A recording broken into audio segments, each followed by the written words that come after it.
नागपुर के कोराड़ी में आज बीजेपी महिला मेला आयोजित किया गया है। इस मौके पर बीजेपी प्रदेश अध्यक्ष चंद्रशेखर बावनकुले प्रमुख रूप से उपस्थित थे। इस अवसर पर बोलते हुए बावनकुले ने कोराड़ी के महालक्ष्मी मंदिर के संस्थान की ओर से महिलाओं के लिए शुरू किए जा रहे महिलाभिमुख योजनाओं की घोषणा की। उन्होंने कहा कि कोराड़ी आई महालक्ष्मी मंदिर के संस्थान की बदौलत करीब 700 महिलाओं को अलग अलग तरह के रोजगार उपलब्ध कराए जाएंगे। आमच्या राज्याच्या महिला बाल कल्याण मंत्री नामदार आदित्यताई तटकरे यांनी अगरबत्तीच्या या ठिकाणी उद्योगाचं उद्घाटन केलं। सोबतच गारमेंट सेंटर या ठिकाणी होत आहे। 2 गारमेंट सेंटर या ठिकाणी झाल्यामुळे जवळपास 700 महिलांना रोजगार निर्मितीचं साधन या ठिकाणी तयार झालं आहे। मी माननीय नामदार आदित्य तटकरेजी यांचं अभिनंदन करतो।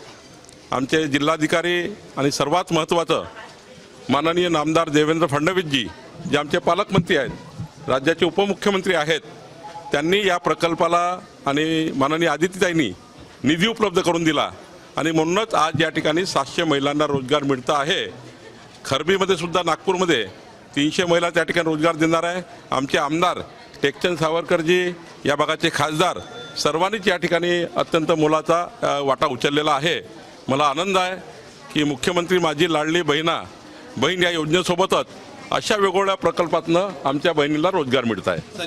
स्थानिक किती महिला आहे?